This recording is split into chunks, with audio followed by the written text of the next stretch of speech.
सोचिए, अगर आप किसी दुकान में खड़े हैं, आपके सामने दो प्रोडक्ट्स रखे हैं, एक महंगा, एक सस्ता। आप अपने आप से कहते हैं कि आप लॉजिकली सोचकर डिसीजन लेंगे, लेकिन सच ये है कि आपका डिसीजन पहले ही हो चुका होता है। दिमाग ने पहले फील कर लिया होता है और लॉजिक सिर्फ उस फीलिंग को जस्टिफाई करने के लिए बाद में आता है। सेलिंग साइकोलॉजी इसी सच से शुरू होती है। इंसान सोचकर नहीं, महसूस करके खरीदता है। ये कहानी सिर्फ सेल्स की नहीं, बल्कि इंसानी दिमाग की है, जो हर रोज बिना हमें बताए हजारों डिसीजंस लेता है। जब हम खरीदारी करते हैं, तब हमारा इमोशनल ब्रेन सबसे ज्यादा एक्टिव होता है। इस इमोशनल ब्रेन को लिम्बिक सिस्टम कहते हैं। ये वही हिस्सा है जो खुशी, डर, लालच, स्टेटस और बिलोंगिंग को कंट्रोल करता है। लॉजिकल ब्रेन, जिसे नियोकॉर्टेक्स कहा जाता है, बाद में आता है। इसका काम डिसीजन लेना नहीं, बल्कि डिसीजन को सही साबित करना होता है। इसीलिए लोग कहते हैं, मैंने इस फोन को कैमरा की वजह से लिया, या मैंने ये कोर्स वैल्यू के लिए लिया, जबकि असल में उन्होंने वो चीज इसलिए ली होती है क्योंकि उन्हें उससे अच्छा फील हुआ होता है। सेलिंग साइकोलॉजी का पहला और सबसे गहरा प्रिंसिपल है फियर। लोग कुछ पाने के लिए कम और कुछ खो देने के डर से ज्यादा खरीदते हैं। जब दिमाग को लगता है कि कोई मौका निकल सकता है, तब वो लॉजिकल सोच बंद कर देता है। Limited time offer, only few seats left, या आज रात तक ही वैलिड, ये सब लाइंस दिमाग को पैनिक मोड में ले जाती हैं। पैनिक मोड में लॉजिक काम नहीं करता, सिर्फ सर्वाइवल का इंस्टिंक्ट काम करता है। दिमाग कहता है, अगर अभी डिसीजन नहीं लिया तो शायद बाद में मौका ही ना मिले। अथॉरिटी भी इसी साइकोलॉजी का एक बड़ा पिलर है। इंसान अपने आप पर कम और अथॉरिटी पर ज्यादा भरोसा करता है। जब कोई डॉक्टर, एक्सपर्ट, सेलिब्रिटी या बड़ा ब्रांड किसी चीज को रेकमेंड करता है, तो दिमाग को रिलीफ मिलता है। रिलीफ इस बात का कि डिसीजन की जिम्मेदारी अब हम पर नहीं रही। अगर कुछ गलत हुआ भी तो हम कह सकते हैं, डॉक्टर ने बोला था या एक्सपर्ट ने सजेस्ट किया था। अथॉरिटी दिमाग का लोड कम कर देती है। इसीलिए सेल्स में अथॉरिटी का यूज इतना पावरफुल होता है। इसके बाद आता है सोशल प्रूफ। इंसान भीड़ का हिस्सा बनना चाहता है। दिमाग ये मानता है कि अगर बहुत सारे लोग कोई चीज यूज कर रहे हैं तो वो सेफ होगी। रिव्यूज, रेटिंग्स, टेस्टिमोनियल्स, सब्सक्राइबर्स और फॉलोअर्स, ये सब दिमाग के लिए सिग्नल्स होते हैं। जब आप किसी प्रोडक्ट पर हजारों पॉजिटिव रिव्यूज देखते हैं, तो आपका दिमाग कह देता है, इतने लोग गलत नहीं हो सकते। इसीलिए खाली रेस्टोरेंट से लोग डरते हैं और भरे हुए रेस्टोरेंट में बिना सोचे चले जाते हैं। स्कैर्सिटी यानी कमी का इफेक्ट और भी गहरा होता है। जो चीज आसानी से मिल जाए उसकी वैल्यू कम लगती है, लेकिन जैसे ही कोई चीज लिमिटेड हो जाती है, दिमाग उसे ज्यादा चाहने लगता है। लिमिटेड एडिशन, लास्ट पीस, सिर्फ आज, ये वर्ड्स डिजायर को कई गुना बढ़ा देते हैं। स्कैर्सिटी अर्जेंसी पैदा करती है और अर्जेंसी में डिसीजन फास्ट होता है। फास्ट डिसीजन में लॉजिक पीछे रह जाता है। रेसिप्रोसिटी एक और छुपा हुआ साइकोलॉजिकल रूल है। जब हमें कुछ फ्री मिलता है तो हमारे दिमाग में एक अनजाना सा प्रेशर बनता है। फ्री ई book, free trial, free consultation, ये सब गिफ्ट्स नहीं होते, बल्कि साइकोलॉजिकल इन्वेस्टमेंट होते हैं। दिमाग महसूस करता है कि अगर सामने वाले ने हमें कुछ दिया है तो हमें भी बदले में कुछ देना चाहिए। इसीलिए फ्री ऑफर्स सेल्स फनल का सबसे स्ट्रॉन्ग हिस्सा होते हैं। प्राइस साइकोलॉजी ये समझाती है कि महंगा होना हमेशा बुरा नहीं होता। कई बार महंगी चीज ज्यादा ट्रस्टवर्दी लगती है। दिमाग महंगी प्राइस को क्वालिटी और स्टेटस से जोड़ देता है। एंकरिंग का यूज करके पहले एक हाई प्राइस दिखाया जाता है, फिर थोड़ा कम प्राइस। इससे दूसरी प्राइस सस्ती लगने लगती है, भले ही वो पहले से ही महंगी हो। दिमाग कंपैरिजन में डिसीजन लेता है, एब्सोल्यूट वैल्यू में नहीं। स्टोरी टेलिंग सेलिंग का सबसे पावरफुल टूल है। फैक्ट्स दिमाग को थका देते हैं, लेकिन कहानियां दिमाग को बहने देती हैं। जब आप कोई कहानी सुनते हैं तो आप इमोशनली उसमें घुल जाते हैं। रेजिस्टेंस कम हो जाता है। इसीलिए बेस्ट सेल्स पेजेस और बेस्ट एड्स पहले कहानी बताते हैं, प्रोडक्ट बाद में लाते हैं। कहानी दिमाग में ट्रस्ट पैदा करती है। आइडेंटिटी भी खरीदारी का एक बड़ा रीजन है। लोग चीज नहीं खरीदते, वो अपनी पहचान खरीदते हैं।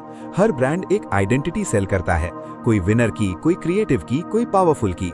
जब कोई प्रोडक्ट किसी इंसान की आइडेंटिटी से मैच हो जाता है, तो वो बिना ज्यादा सोचे उसे खरीद लेता है। दिमाग ये नहीं पूछता कि प्रोडक्ट क्या है, बल्कि ये पूछता है कि ये मुझे कौन बनाएगा। क्लोजिंग साइकोलॉजी का मतलब प्रेशर बनाना नहीं होता। क्लोजिंग का मतलब होता है डिसीजन को सिंपल बनाना। जब बायर को क्लैरिटी मिल जाती है, जब उसका डर कम हो जाता है, तब हाँ नेचुरली निकल आती है। बेस्ट क्लोजर्स क्वेश्चंस पूछते हैं जो डिसीजन को आसान बना दें, जैसे आप कब स्टार्ट करना चाहेंगे, या आपके लिए कौन सा ऑप्शन बेस्ट रहेगा। सेलिंग साइकोलॉजी की आखिरी और सबसे बड़ी सच्चाई ये है कि लोग वही नहीं खरीदते जो उन्हें चाहिए, बल्कि वही खरीदते हैं जो उन्हें अच्छा महसूस कराता है। जो इंसान इस दिमागी प्रोसेस को समझ लेता है, वो सिर्फ सेल्स नहीं बल्कि इन्फ्लुएंस और पावर को भी समझ लेता है। मार्केट में जीत उसकी होती है जो प्रोडक्ट नहीं, परसेप्शन बेचना जानता है।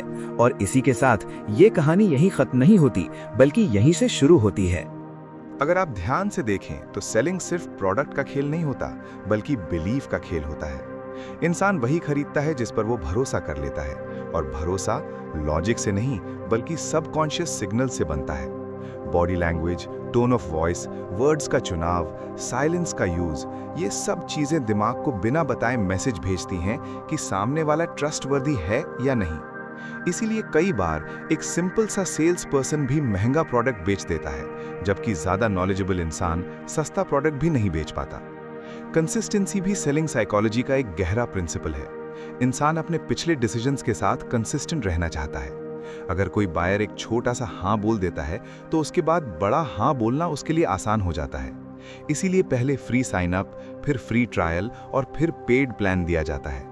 दिमाग कहता है कि जब मैंने पहले ही हाँ बोला था, तो अब मना करना अपनी इमेज के खिलाफ होगा। ये कंसिस्टेंसी इंसान को धीरे धीरे फाइनल डिसीजन तक ले आती है। कमिटमेंट का इफेक्ट भी इसी से जुड़ा हुआ है।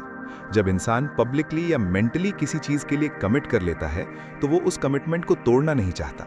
अगर कोई बायर कह देता है कि हाँ, मुझे अपना फ्यूचर बेटर बनाना है, तो उसके बाद उससे इंप्रूवमेंट से रिलेटेड चीज बेचना ज्यादा आसान हो जाता है। दिमाग अपनी ही बात को सच साबित करने के लिए एक्शन लेने लगता है। कॉन्ट्रास्ट प्रिंसिपल भी सेलिंग में बहुत पावरफुल होता है। दिमाग चीजों को अकेला देखकर नहीं, बल्कि कंपैरिजन में जज करता है।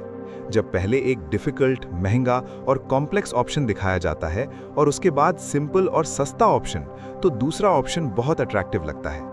इस कॉन्ट्रास्ट की वजह से बायर को लगता है कि उसने खुद स्मार्ट डिसीजन लिया है, जबकि असल में डिसीजन उसके सामने स्ट्रक्चर किया गया होता है।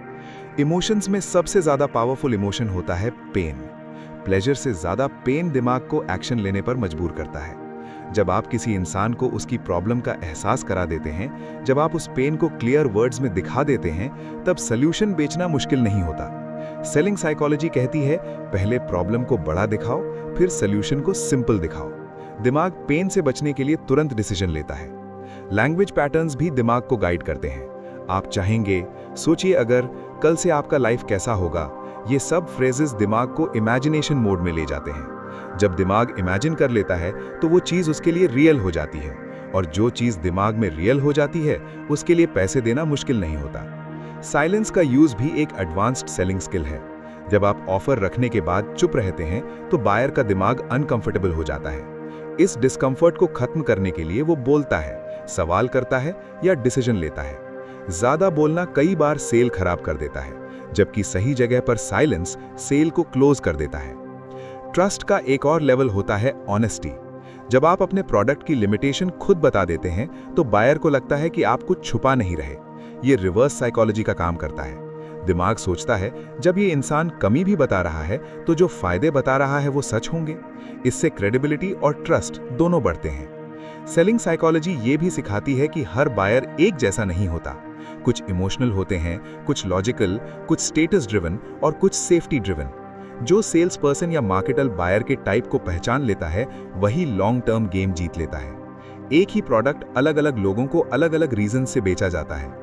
आखिरी सच्चाई ये है कि सेलिंग मैनिपुलेशन नहीं होती जब तक आप किसी को नुकसान नहीं पहुंचा रहे।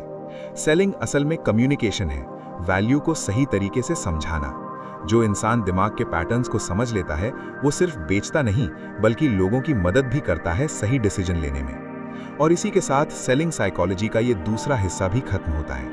लेकिन अगर आप ध्यान दें, तो ये सिर्फ कहानी का अंत नहीं है, बल्कि एक नए नजरिए की शुरुआत है। क्योंकि जब आप दिमाग को समझ लेते हैं, तो दुनिया को इन्फ्लुएंस करना मुश्किल नहीं रहता।